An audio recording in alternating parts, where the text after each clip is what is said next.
আজ চলে আসলাম একটা ভর্তা রেসিপি নিয়ে, মিষ্টি কুমড়ার ভর্তা। তো মিষ্টি কুমড়ার ভর্তাটা কীভাবে তৈরি করব সেটা আপনাদের সাথে শেয়ার করব। নমস্কার, আদাব, সবাই কেমন আছেন? আশা করি সবাই ভালো আছেন। তো আমি প্রথমে মিষ্টি কুমড়োগুলোকে ছোটো ছোটো স্লাইস করে কেটে নিয়েছি। তো কেটে নিয়ে হয়ে গেল, এখন আমি একটু লবণ দিয়ে মেখে রেখে দিব। তো লবণ দা মেখে রেখে দিচ্ছি। আর আমি একটা কড়াই বসাই দিলাম, কড়াইটা গরম করে নিচ্ছি। তো গরম করা হয়ে গেলে একটু পরিমাণ মতো তেল দিয়ে দিচ্ছি, রান্নার রেগুলার তেল দিয়ে 2 মিনিটের মতো আমি গরম করে নিলাম। এখন দিয়ে দিচ্ছি মিষ্টি কুমড়ার পিসগুলো।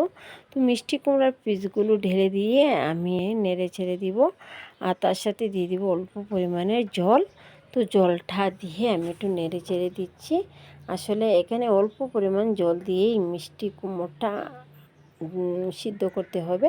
তো আমি ঢাকনা লাগিয়ে দিলাম। তো ঢাকনা লাগিয়ে আবার খুলিয়ে এভাবে নেড়েচেড়ে আমি মিষ্টি কুমড়াটাকে ভাজির মতো করে নিব, যাতে মিষ্টি কুমড়ার গায়ের থেকে একটু পরিমাণও আর পানি না থাকে, সেই দিকে খেয়াল করে আমি মিষ্টি কুমড়াটাকে ভালোভাবে ভাজি করে নিচ্ছি কড়াইয়ে।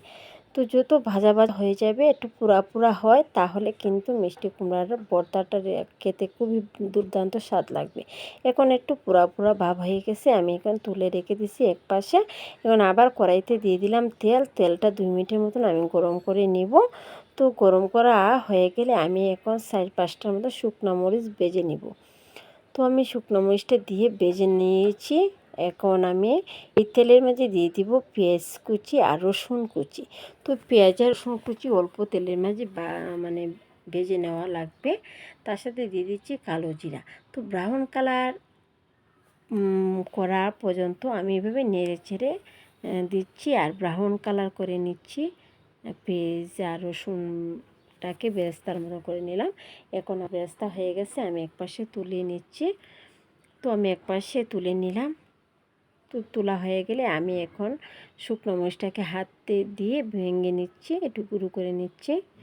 তো গুঁড়ো হয়ে গেলে এখন আমি পেঁয়াজ বেরেস্তা আর রসুন বেরেস্তাটা দিয়ে দিব মিষ্টি কুমড়ার উপরে। আসলে মিষ্টি কুমড়াটাকে একটু পুরা ভাব করে নিলাম। তো দিয়ে দিলাম পেঁয়াজ বেরেস্তা, এখানে কালো জিরা দিলাম, আর তার সাথে দিলাম এই যে শুকনো মরিচটা। তো সবগুলো দিয়ে আমি হাতালে দিয়ে এইভাবে মিক্স করে নিচ্ছি। তো দেখতেই পাচ্ছেন এখন মেশানো হয়ে গেছে। ভর্তাটা আমি একটা প্লেটে তুলে নিলাম। আসলে মিষ্টি কুমড়া ভর্তাটা খেতে দুর্দান্ত স্বাদ লাগে। একটু পুরা করে নিয়ে মিষ্টি কুমড়াকে বানিয়ে নিচ্ছি। তো দেখতে পাচ্ছেন কত আকর্ষণীয় লাগছে এই ভর্তাটা।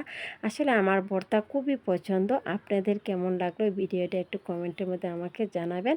আসলে আপনারা যদি আমাদেরকে উৎসাহ ও উদ্দীপনা দেন, তাহলে আমরা ভিডিও বানাতে আরও আগ্রহ হব।